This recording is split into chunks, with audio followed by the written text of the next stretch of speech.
Maybe. Yes.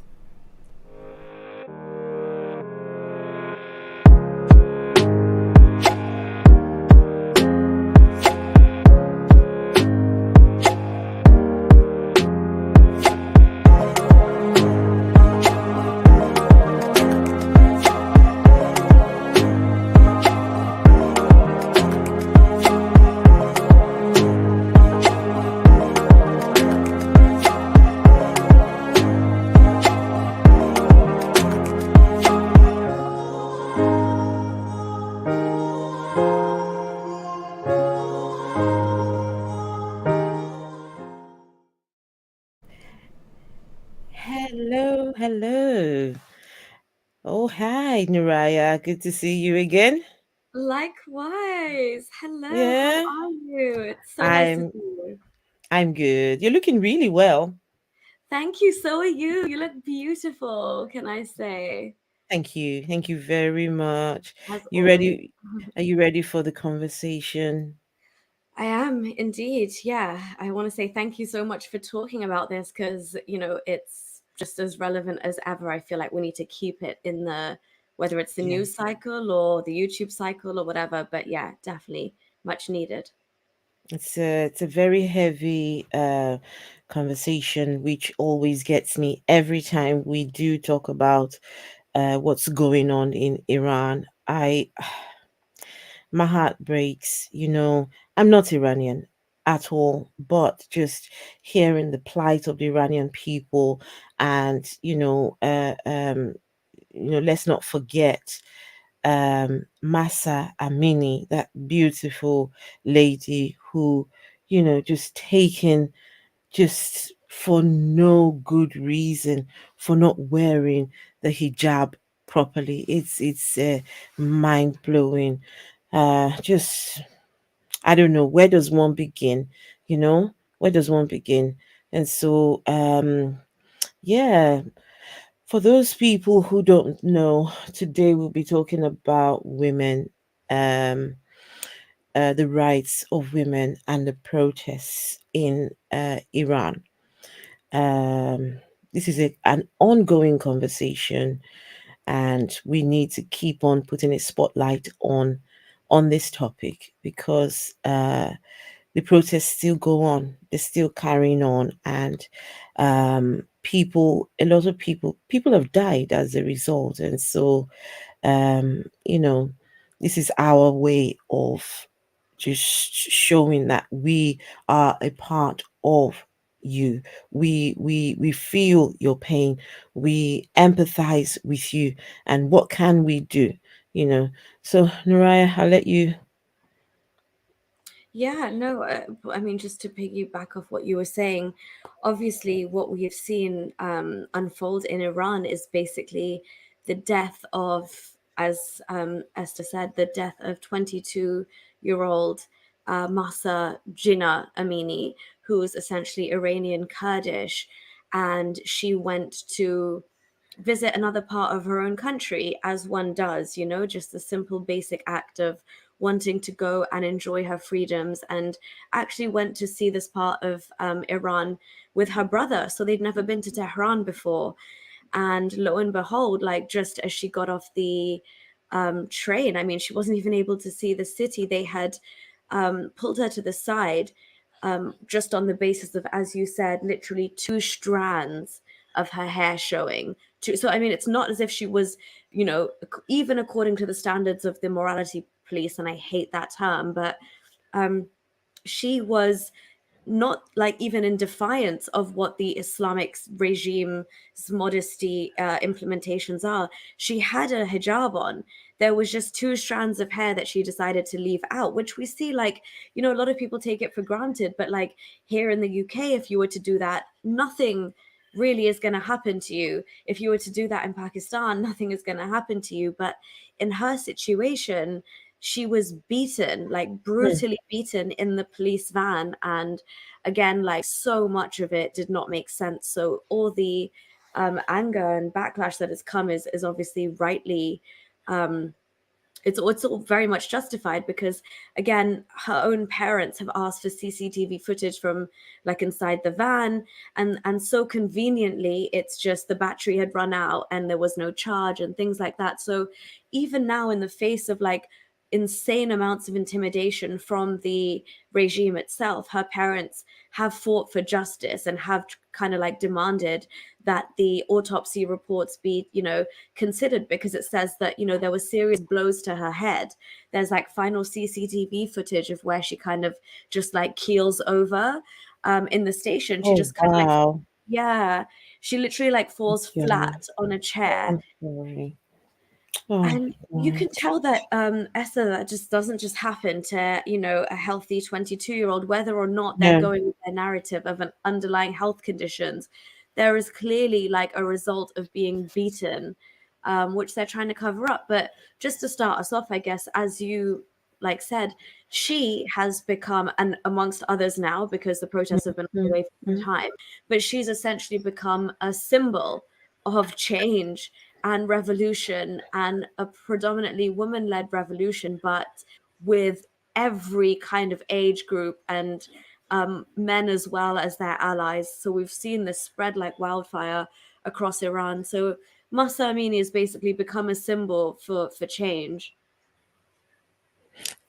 Absolutely. And at first when Massa died, they were giving excuses saying, "Oh, it was nothing to do with them, that she died of a what was the condition that they gave." They told one sub story about what caused her death. But if Mm. Massa wasn't taken into your custody, she would still be alive right now.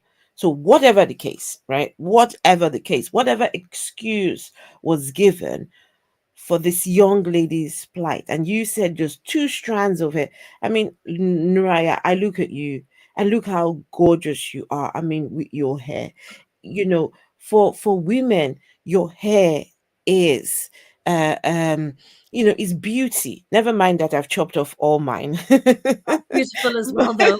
But you But were at empowered least to do at what least you had to do. I've still got some, Yeah, right? no, and you look beautiful. You can rock it, Esther. I wish I could. Thank you. I mean, mine is because I've got alopecia, Yeah. right? So this is me just embracing it. I've just tried to cover it up with wigs and just changing styles. But how would you not let women just have their hair down? What exactly is it? Why is it the woman's responsibility to cover up?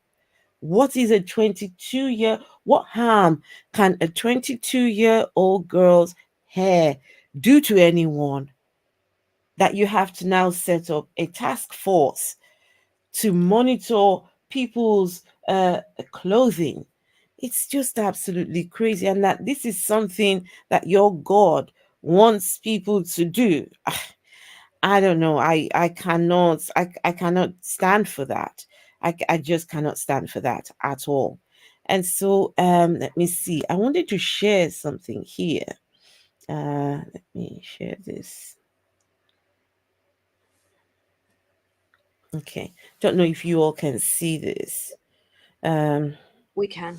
Well, I yeah? can. And you, Okay. yeah. So these are women in conservative region of Iran. They too have joined the Masa Amini protests. I think when I look at this, it says dozens of women have turned out on the streets of the capital where men have been protesting for months. If women dressed in their burqas, am I right? Is it burqas they're called? Yeah. Yeah. Yeah? Yeah. Women dressed in their burqas, they too are standing up and saying enough. Then you know that this isn't just something that you might end within the next day or two. This must impact on them as well, right? They're all covered up and all, but they still feel the need to come out and protest, because we like it or not, it impacts on everyone. It could be someone's daughter, could be someone's sister, could be your friend, it could be anyone. You've seen the videos. You've seen the images that are coming out from Iran, and it's just absolutely crazy. So let me just read a little bit of this. It says that the black-clad women in Iran, have joined the protests on Friday, sparked by the death of Massa in what a rights group called a rare move in the staunchly conservative region. The videos online show dozens of women on the streets of the provincial capital, Zahedan, holding banners that declared woman, life, freedom. One of the main slogans of the protest movement that erupted in mid September. Whether with the jihad or without it, onwards to revolution. The women dressed in body covering chadors chanted in videos posted on Twitter. The protests were led by the protests led by the women have swept Iran since Amini, a 22-year-old Iranian of Kurdish origin, died after her arrest in Tehran. And this is where it gets really bad, guys. The security forces have killed. Okay. Security forces have killed at least 448 protesters. I didn't know the numbers were that huge. With the largest toll in Sistan Balukistan. Please, I apologize if I know I'm not pronouncing this correctly. Um, Balochistan, you did great. yeah, how did you Yeah, pronounce it? Sistan Balochistan. Sistan Balochistan, right, on Iran's southeastern border with Afghanistan and Pakistan, according to the Iran's human rights and Oslo-based non-governmental organization. It is indeed rare, and yeah. So, Nuriyah, what do you think of these women? I mean, I think that, to be honest, Hester, like you can just tell now that like support is coming from all walks of life and all factions of society, right? Regardless of whether you live in a rural area or an urban area, whatever your socioeconomic status is, this is becoming a revolution where every single woman across all the age brackets now are standing for the same thing, regardless of their personal views. And that's what's so powerful. It's like everybody is fed up. And this isn't just protests or revolution about just one thing in particular, whether it's Masa Amini's death or just saying no to the hijab.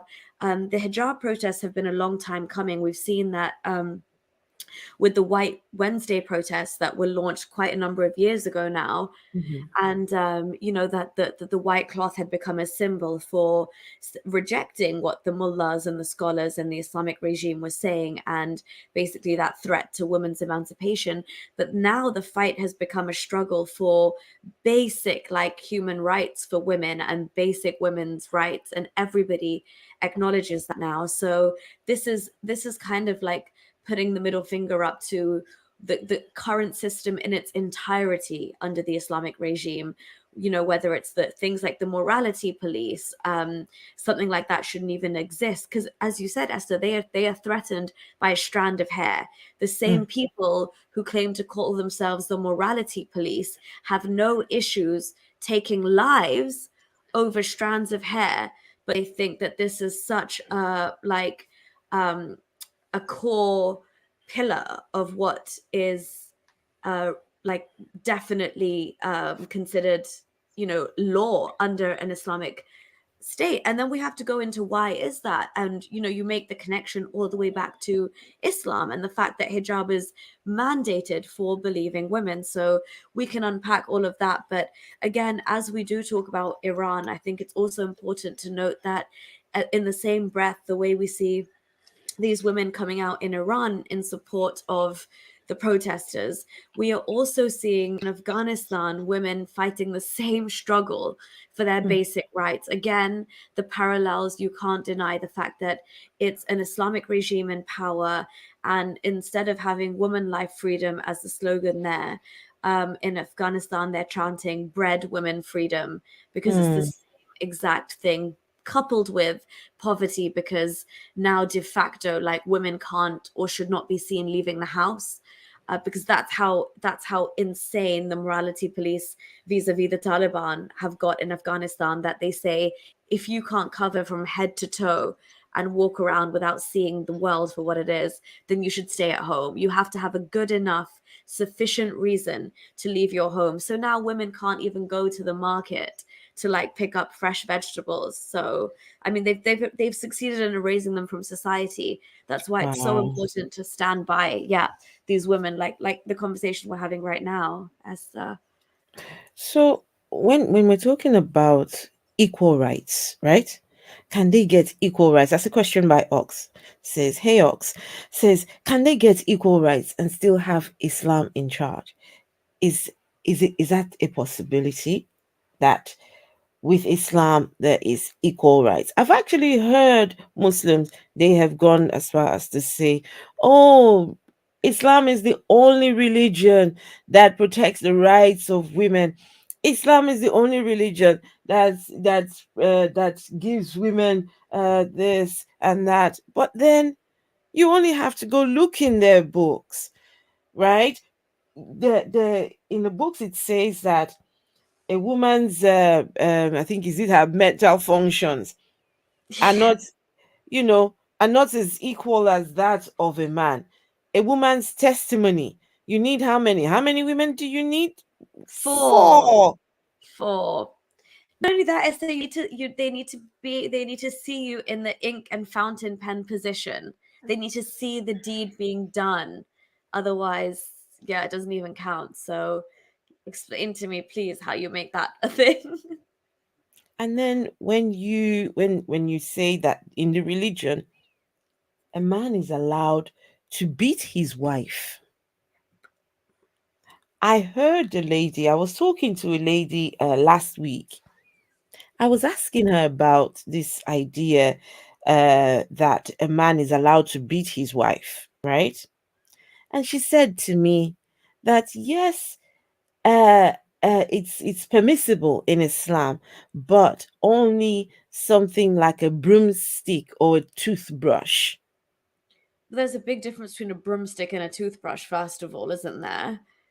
Um, that that that's what we see with the new apologetics, the fact that they say there's a thing they compare it to in Saudi Arabia and the Arab world, which is miswak, which is like a branch element of a tree, which is what the men would clean their teeth with. But Mhm. also that was used to kind of hit the back of your chattel, so your camel, your horses, whatever, you kind of discipline them with that.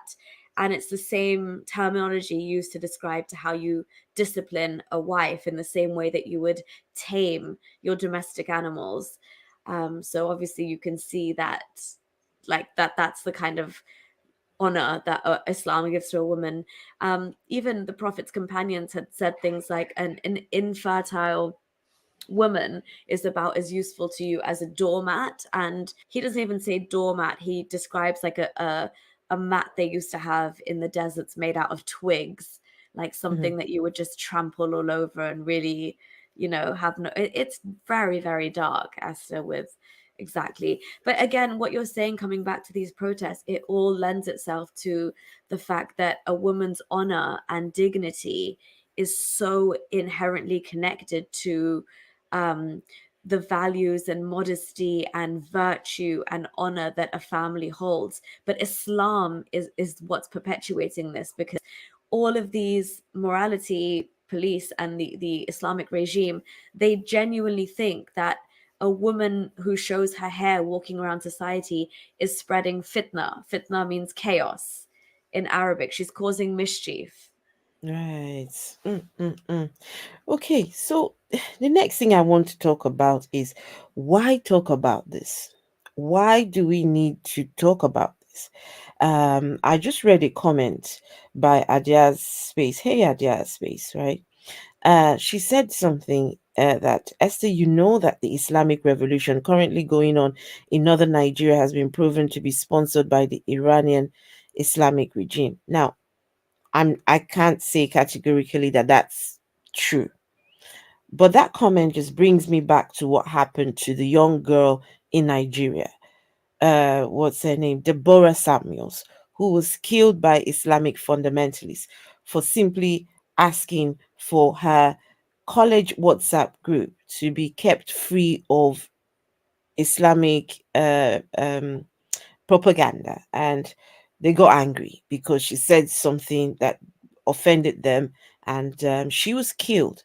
Now, I will tell you this, Nuriyah, it's all gone quiet. Nobody's saying anything.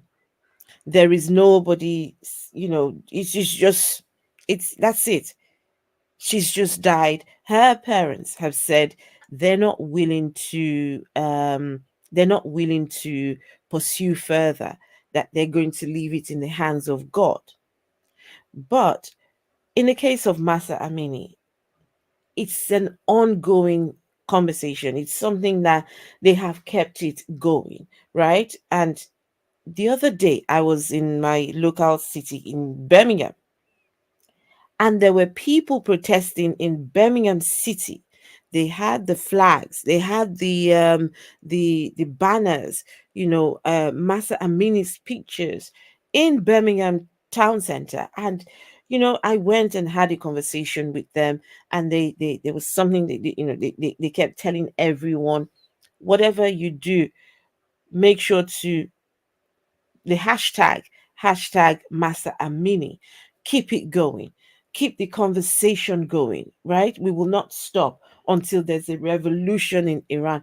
I was so impressed, right, to see these people. And so why do we need to carry on talking about these things? I'm not Iranian. I can decide to say, oh, you know what? How does it concern me? Right? It doesn't concern me. But just give me 1 second. Let me do something here, and I will tell you why this is something we need to keep on talking about, right? It's a quote by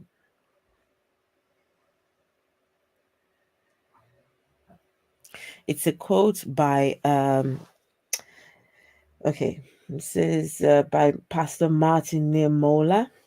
I, do- I, I may be pronouncing it wrong. Anyway, I'll read it. It says, first, they came for the communists, and I did not speak out because I was not a communist. Then they came for the socialists, and I did not speak out because I was not a socialist. Then they came for the trade unionists, and I did not speak out because I was not a trade unionist. Then they came for the Jews, and I did not speak out because I was not a Jew.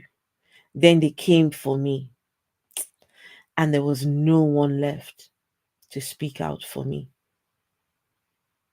If you're not speaking out when it's someone else's turn, when your day comes, there'll be nobody to speak for you. Nuriyah, I'll let you carry on the conversation.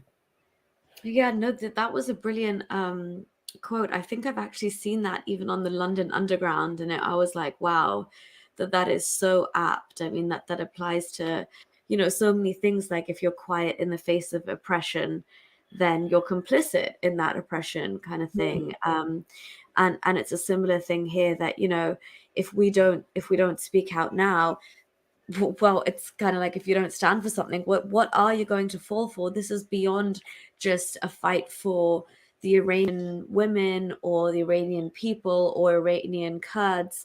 This is a fight for genuine basic freedom, but second of all, bodily autonomy. um I can't believe in 2022 we're having to still fight and talk and deliberate on something like asking men for a basic right to be able to wear what you want and have your hair the way you want. I mean, this is wild to me that we're still having to fight this struggle when feminism and feminists and the suffragette movement and all of these things have come so far.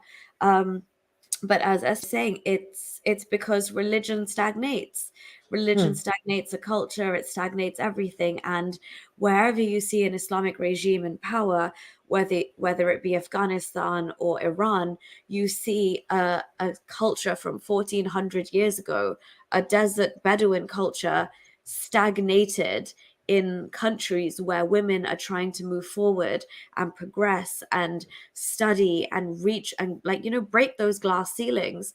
um so this is a fight for everybody. This is in the betterment of, for it, like, humanity in general.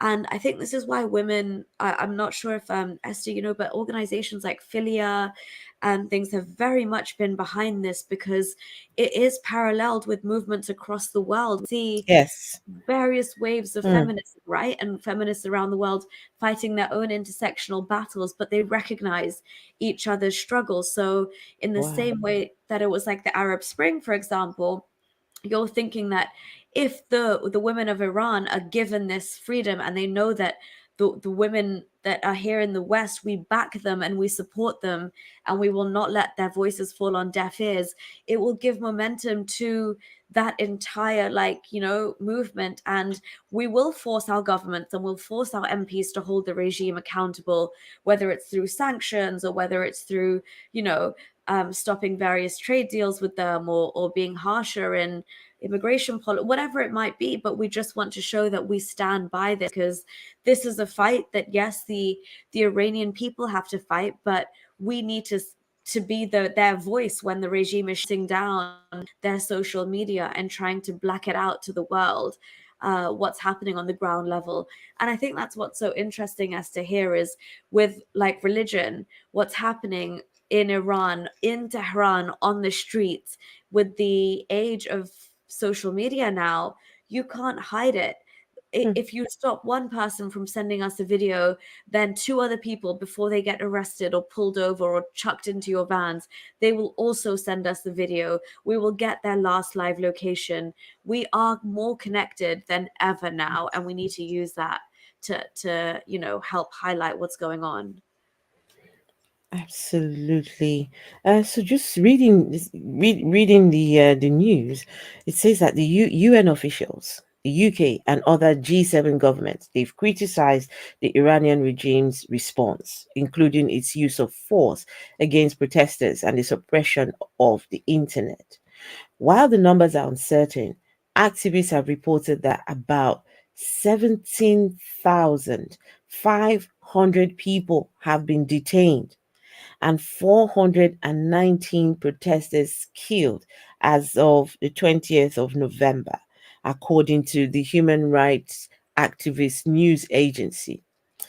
Also in November, Iran the Iranian courts issued the first death sentence for participation in the protests. Nuriyah, participating in these protests can get you the death sentence.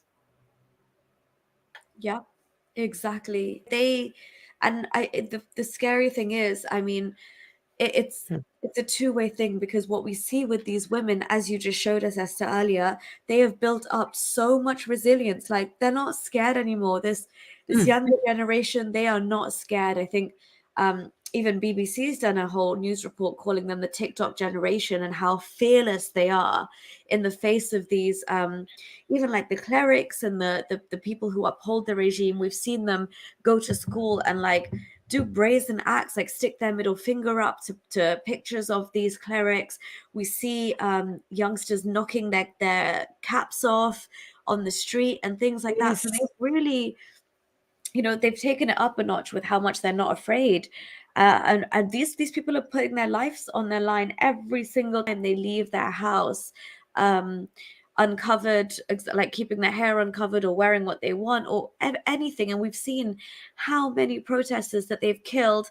And just like Masa Amini, there's been cover-ups. To the point where Iranian state TV actually coerces some other relatives of the victim, makes them do a false, like, confession, do a whole, like, coverage of a fake scene where one of the teenagers reportedly fell from a high building, and that's what was the reason given for her death.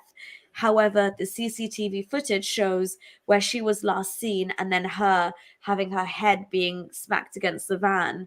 Um, so you know that the lengths that this regime will go to cover up what's actually happening at the ground level, but they can't be doing that anymore. I think I heard the last stream that a couple of you panelists did discussing like Kian. He's become another symbol as well. He was shot on his way home from school, I think it was, by the Oh regime. yes, I saw that. Was it the young child? Yes, He was yeah. he was only 12 years old, wasn't he? Exactly. And what a bright young kid he was. I mean, so he's these deaths will not be in vain anymore. Like people are angry beyond belief, but at the same time it's scary because this regime has no issue in using violence to suppress people. It's not has no issue jailing them. It has no issue, as you said now, even going as far as to issue the death penalty for Mm-hmm. things like that. So they're not showing any signs of letting up in terms of this crackdown. But I mean, this is what we're seeing now is on a scale like it's not seen we've not seen before.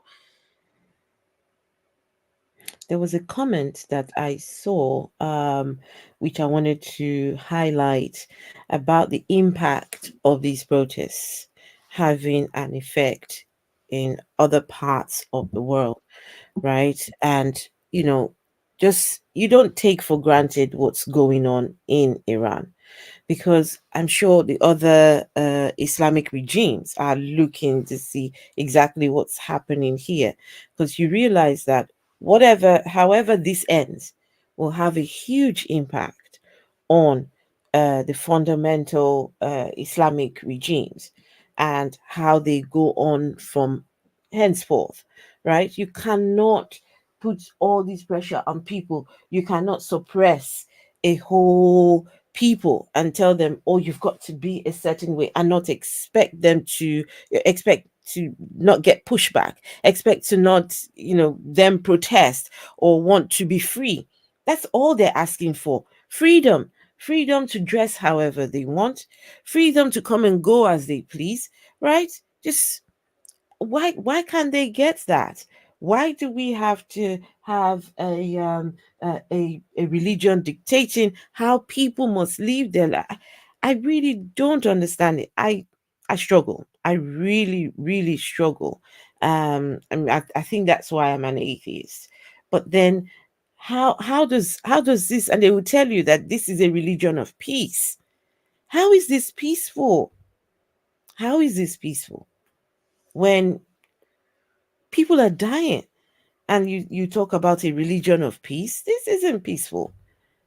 Where And does at this the end? hands, sorry, and at the hands of what you're calling morality Mm, police, you are responsible for the death of human beings. Like on your watch, you've got blood on your hands. Similar thing in Afghanistan with the Ministry of Vice and Virtue. That's what they were. oh, what is that? Ministry of Vice and Virtue. Yeah, so they Oh, replaced the Ministry of ministry. Women with the A Ministry whole of Vice ministry. and Virtue. That's what women are reduced to under a theocracy, an Islamic theocracy. And I think this is the problem. I mean, how are you saying that this is a religion of peace when not following, I agree, not following mandatory prescriptions that are, actually governed by Islam, that is following the Sharia according to an Islamic state? It can mandate you getting beaten up or put in jail or at worst being killed, and having to and that's also if the state gets you, if your own family have relinquished the fact that your honor does not lie in between your legs or on your head, Mm, mm, because mm. even for a lot of women, before the state gets to you, it's your own father or your own brother or your cousin or someone actually perpetuating the internal policing before it even gets as far as to the state having to take action. But I mean, it's not benign the fact that wherever there is an Islamic theocracy in power, there is the complete erasure of women for society. There is policing on their bodies. They are second class citizens. They are the property of anybody but themselves, and that is always tied to the closest male relative. So, what does that tell you? In Islam, a woman is always considered a child, and you never grow up. And this is what Iranian women are sick and tired of. Okay. I saw something, and I'm hoping that there's some truth to this. It's a news article that says that the protest hit Iran, says that it is reviewing mandatory headscarf laws. Iran has said that it is reviewing its decades old law that requires women to cover their heads, as it is struggling to quell more than 2 months of protests linked to the dress code. The parliament and the judiciary are working on the issue of whether the law needs any changes. Iran's Attorney General Mohammad Jafar Montazeri said he didn't specify what will be modified in the law Hmm. by the two bodies, which are largely in the hands of the conservative. Apparently, they met on Wednesday with the Parliament's Cultural Commission, and hopefully, they said this is hopefully that they will see results in about a week or two. The Attorney General said. President Ibrahim Raisi, am I pronouncing that Mhm. correctly? Yeah. Raisi said that the Iran's Republican and Islamic foundations were constitutionally entrenched, but there are methods of implementing the constitution that can be flexible, he said. So, yeah, uh, are you optimistic? I really want to be. I really want to be that glass half full kind of person right now. But I mean, all I'm hearing is like that kind of same. I want to take it in one ear, out the other, similar to kind of what the Taliban promised. You know, when they Mhm. captured Kabul and they said, no, we promise women can still go to university and you can still do your job just as long as you cover up well enough. Blah de blah. And lo and behold, I mean, I'm not sure who Mm. trusted them in the first place, but what do you see? Them going back on their word every single time. So I am not as optimistic as I would like to be very honest, just because, again, any time that you try and move towards something progressive like this, for example, not policing a woman's body or what she wears, um, it's very much in contradiction with what Islam says. Like it's compulsory in Islam. So by definition, you can't have an Islamic state governing the entire country and being like the de facto theocracy at play, and then giving women the freedom. I mean, you could do it, but I think it's too much of a concession from the Islamic regime. So what I think they're doing is just trying to appease Mm. the masses and the protesters, and it's just kind of like to calm things down. Things are getting out of control completely, and as I Yes. said, in the world of social media, people are aware. The world is watching what they are doing. The world is watching how they are handling the protests. But as I mentioned earlier as well, this fight, Esther, is way beyond an issue of hijab for women now. It goes much deeper than just a cloth. That cloth is something that they have hated for a very, very long time with a vengeance. But now that cloth represents so much more. It represents the bloodshed of so many of their young generation. And you look at a country like Iran, over 60%, I think, are under 30.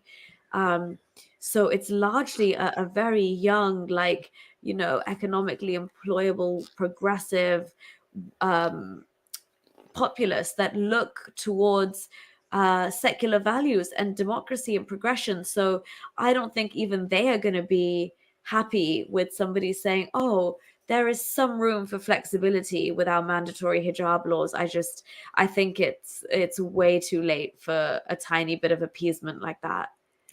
I personally am not very optimistic because Yeah. of what he said, right? He said that the Republic and Islamic foundations, so the Republic of Iran and its Islamic foundations are constitutionally entrenched. So those two things seem to be they're entrenched, they're combined, they're like this, they're not going anywhere. He says, but there are methods of implementing the constitution that can be flexible. I don't know. That to me does not ring as though there's something that they're planning to do. It just speaks to me like they're just trying to quell the protest just for now. It's been 2 months. 2 months is long enough, right? And now everyone's watching the sanctions. People they're starting to sanction them, and now how many more people have to die. And so I just look at this as just a temporary thing.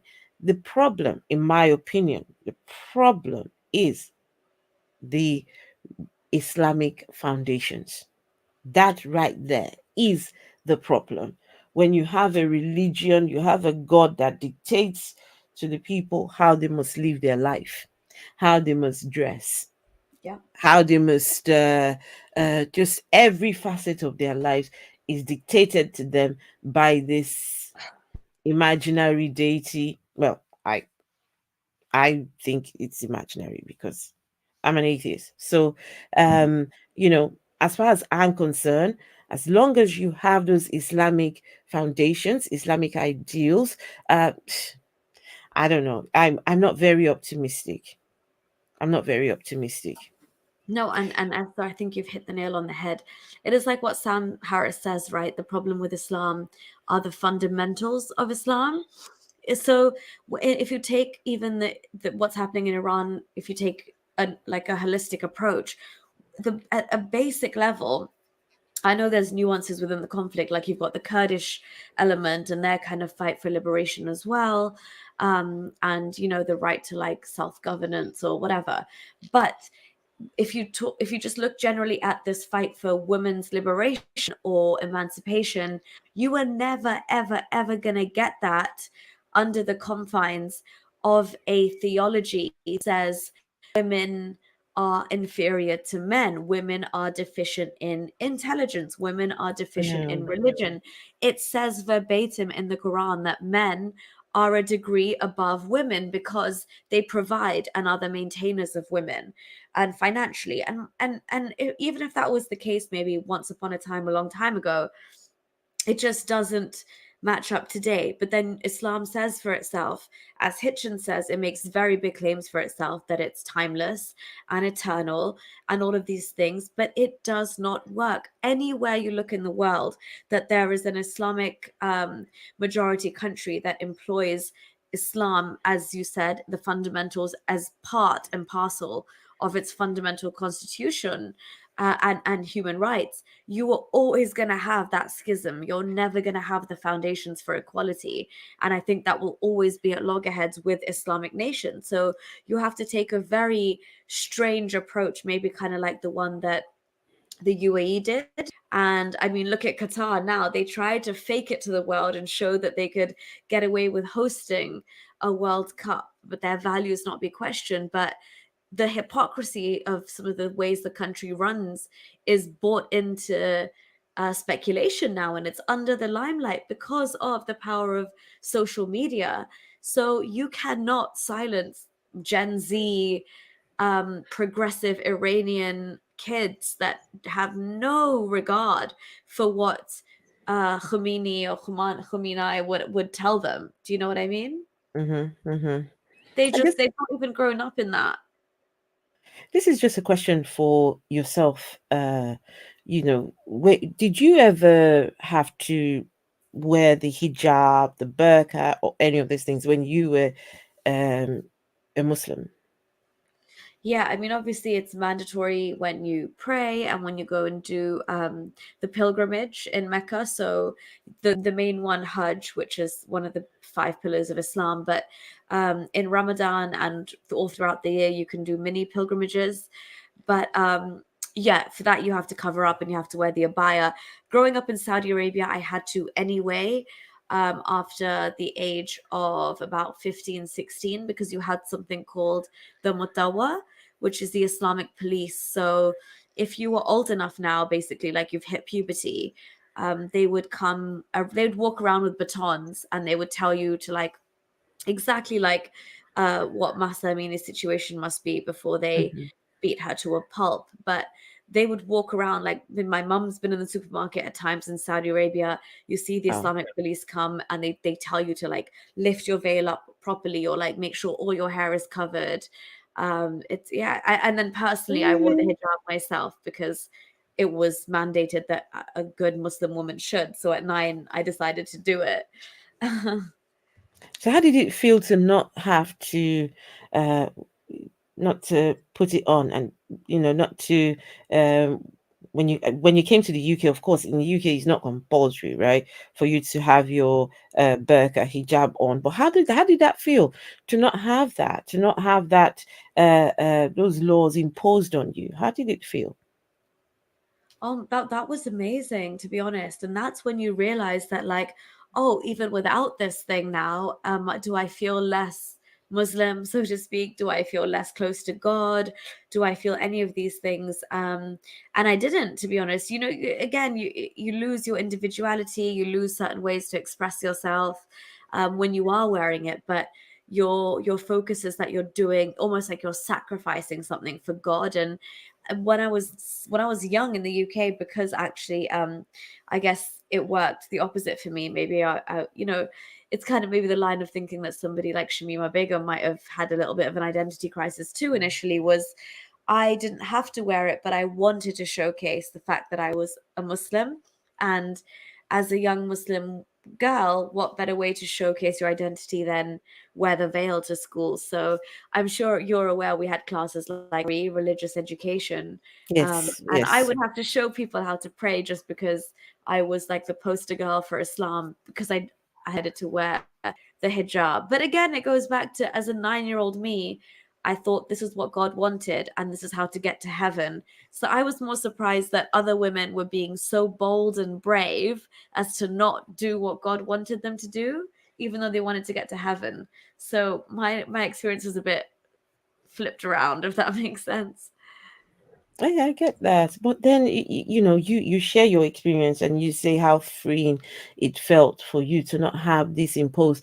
And can you imagine having to live every day of your life being told that you've got to be covered up, and for why? Because we don't want men to lust. Now you the woman has to cover up because you don't want men to lust after you. How about the men? They how about they sort out their lustful desires, right? And leave women alone. How about you? So, when we're talking about women's rights, that's where you start. If you're concerned about the men being lustful, right? And you even allow for the men to have four wives, right? I asked the lady the other day, so what does the woman get when she gets to Jannah? Is it Jannah? It's called when you Yep. die and go to. What does the woman get?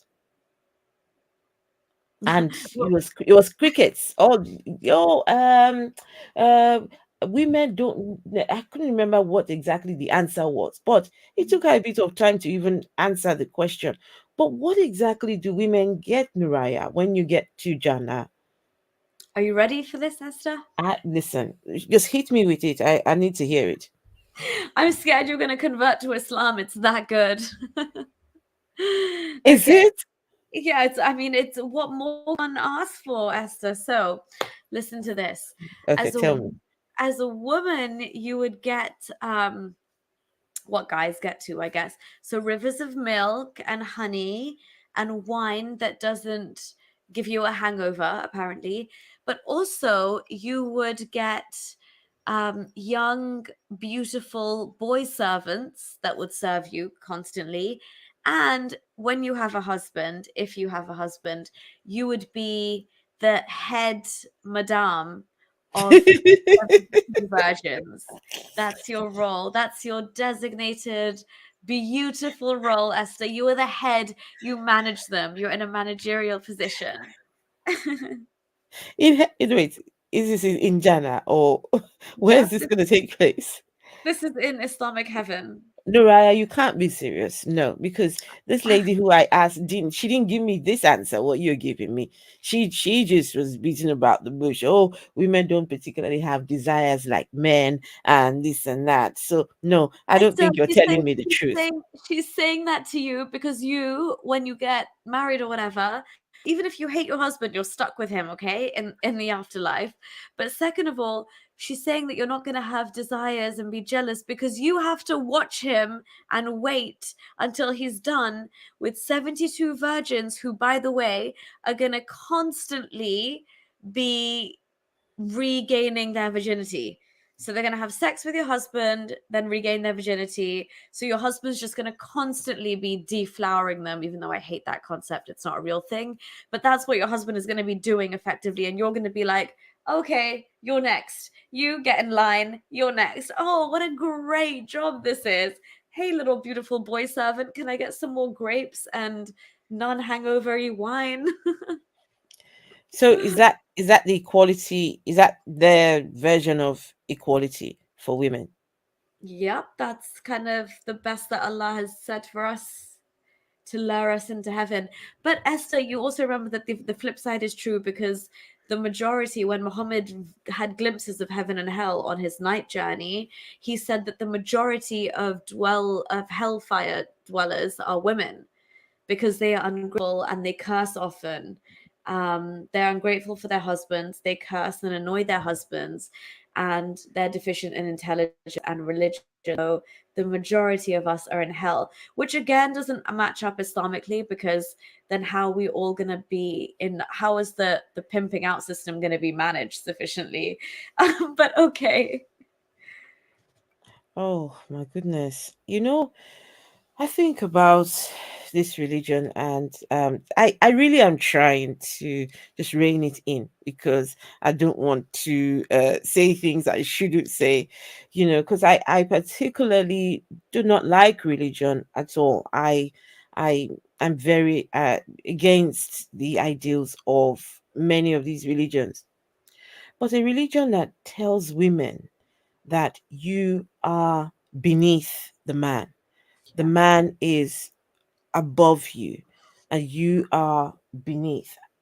Not only are you beneath, he gets to have four of you, right? Your testimony means nothing in the courts of law, right? There's some of these religions that say if a woman screams, and only when she is only when she screams and they hear her, then can they do something about it. But if she doesn't scream, then it's as good as saying nothing happened to her if she screamed, if she says that she has been raped, right?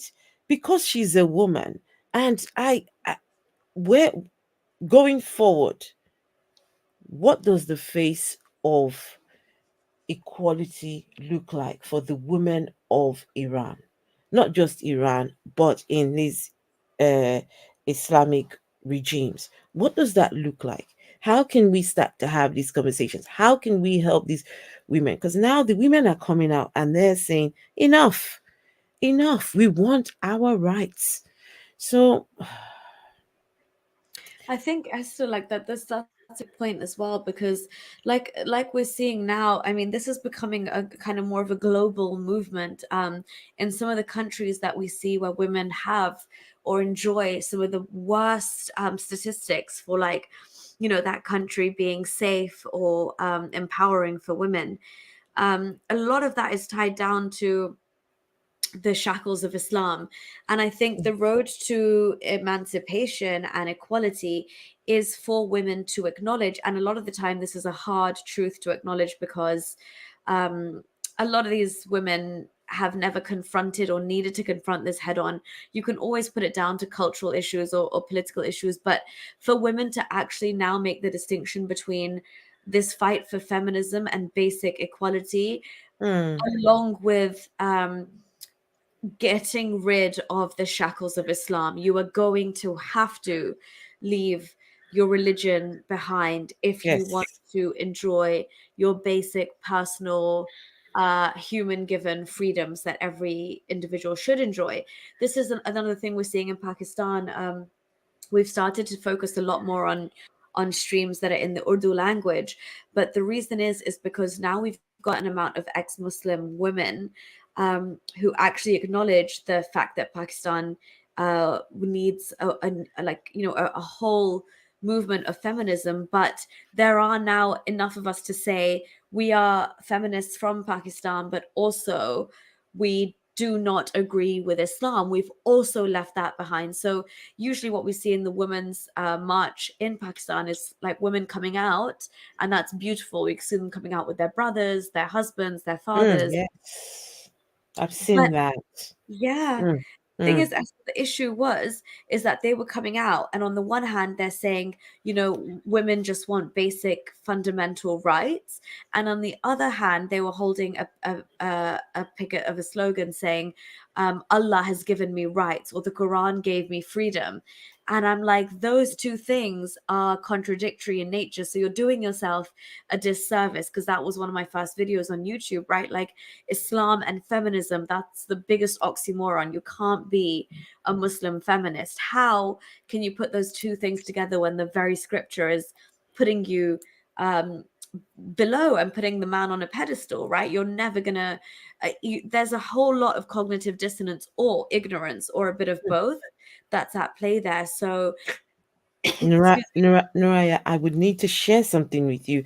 Yeah. I was at an event by the National Secular Society here in the UK, and there was a Muslim feminist lady, right? And I could not understand how she was a feminist and also Islamic, right? But some people think that these two things can coexist. I personally uh don't know, but I recorded her speech, so that's something I would send to you so you can have a look at what Oh, she it's had gonna to say. infuriate me, but sure. Yes. I will send that to you. Look, I as far as I'm concerned, when you talk about equality for women, right, anything you afford to men, it has to be exact same thing for the women, right? For example, if you say that a man can marry four wives, Wives, a yeah. woman should be able to have four husbands if she so pleases, right? Yes. When you say to the man, "Oh, you can beat your wife," so when that man does wrong, when he is the one in the wrong, what happens then? What's the woman supposed to do? She's supposed to go to the elders and go look for a solution somehow. No, get the four wives to sort him out, right? Get those ladies to sort Yes. him out. It's time to that people start to anyway. You know what, I'm just not going to I'm going to slow down and not go in too hard, Yeah. right? But in the next couple of weeks, fingers crossed, uh, we're told that they would do uh, there might be some flexibility in the laws regarding the hijab and the burqa. So I guess I would say watch this space, right? We will have to keep on this conversation. And Nuriyah, I'm sure we will be back very soon to update the people on what the developments are in Iran. No, 100%. I think we'll definitely be back. We need to keep this conversation happening.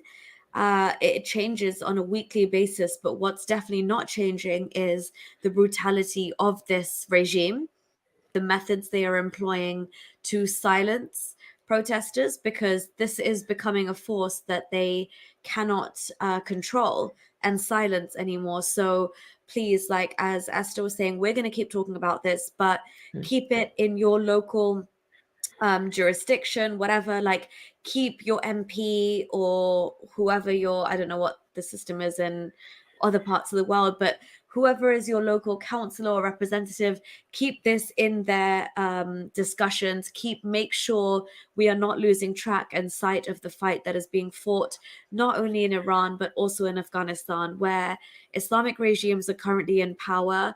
Women are the first to be treated like absolute like vermin, mm. women and children. So yeah, thank you so much, Esther, for talking about it, and I'd love to be back soon to yeah to unpack what what's happened since. Yes, absolutely. And when you suppress women, what you find is you suppress everyone.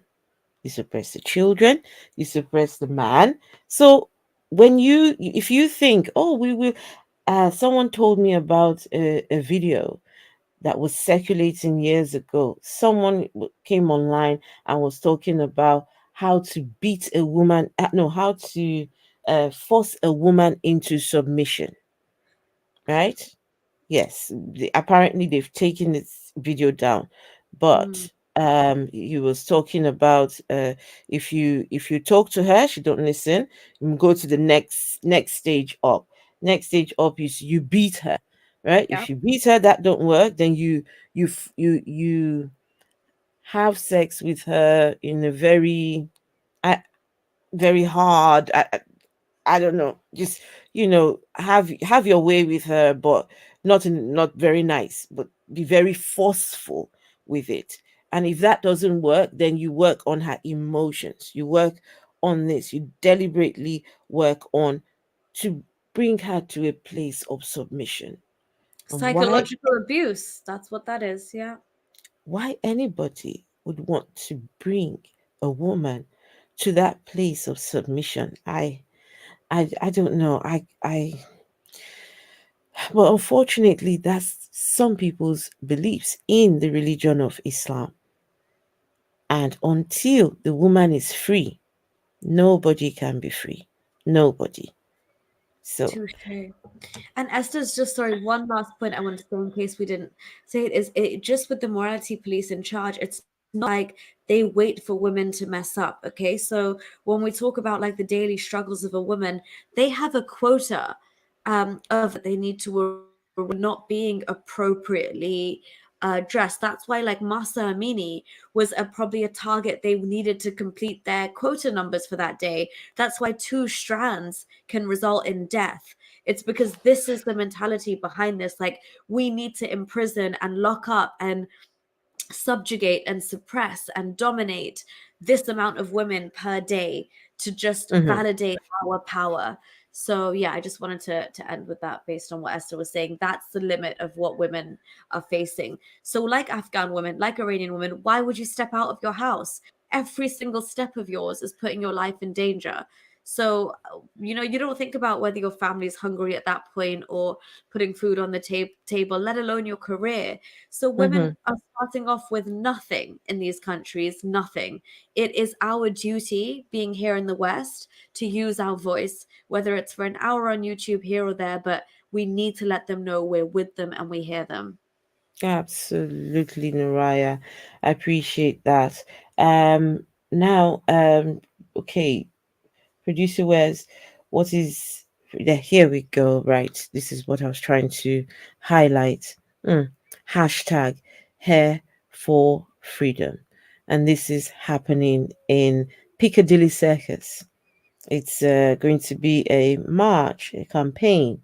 um a lot of women cut their hair in protest. They said, enough. If you're going to stop us from if you're going to not allow us be free, we might as well just chop it all off. Maybe that would make you happy. So it looks like women from all over London, the UK, are going to come together to in protest and cut their hair. So hashtag hair for freedom. That's something I might look into. And if I'm around those parts, well, I haven't got anything to chop off any further, but You can do anything, Esther. You could burn you could burn a piece of fabric. You could do anything. This is becoming so that this is actually a campaign done by Filia, which is an organization, and One Law for All, which is run by a campaign run by Mariam Namazi, and yes. it's what people are doing the world over. So we've had so many protests here in the UK. We've seen them happen in Canada as well, which has one of the largest uh, diaspora of Iranians outside of Iran. So this whole symbol of cutting hair has basically like gone round like wildfire, and it is a continual process. It's happening from the 10th till the 10th of December. Mm-hmm. So in your various city, find out what's happening. There are protests across the UK, across the world. People are now turning to other forms of protest, like cutting their hair in solidarity all around the world, and also doing traditional Iranian dances, poetry, singing folk songs, Oh, doing everything to nice. claim back their heritage from the Islamic regime. So it's all in light of saying we down with the dictatorship, down with the Mm, Islamic regime, and as we talked about, woman, life, freedom. that's right. And also, I mean, some of you would say, "Oh, it's all the way far away in London. I can't. I wish I could get to London." Wherever you are, you can also do something about it. You can record a video of yourself if you have a platform, if you've got your social media space. Use those hashtags. Hashtag Masa Amini, hashtag hair for freedom, right? Do something. Someone said in the chat, cut a wig, right? I would do that. I've got tons of them, right? I would do something, right? Even if I'm not able to get to London. But in solidarity, right? As a woman standing with the Iranian women, together we can do this. Together we can free the Iranian women. We can free women all over the world. Ah, women. I love you all, women. I tell you. Oof. Okay, let's just thank our. Let's see. Yes. Um. Yeah, we're just gonna thank the patrons of this channel, and please do consider becoming a patron.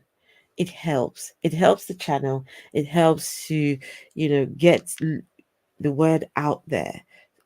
Also, if you're not subscribed, I wonder what you're waiting for. Why are you not subscribed to Skeptic Haven? I don't know what you're waiting for, but please make sure to subscribe. So our patrons are Michael Wiseman, Kathy Cotton, Cindy Plaza, Deborah Grace, Sonny Shell, Aaron Coalson, and Phil Calderone.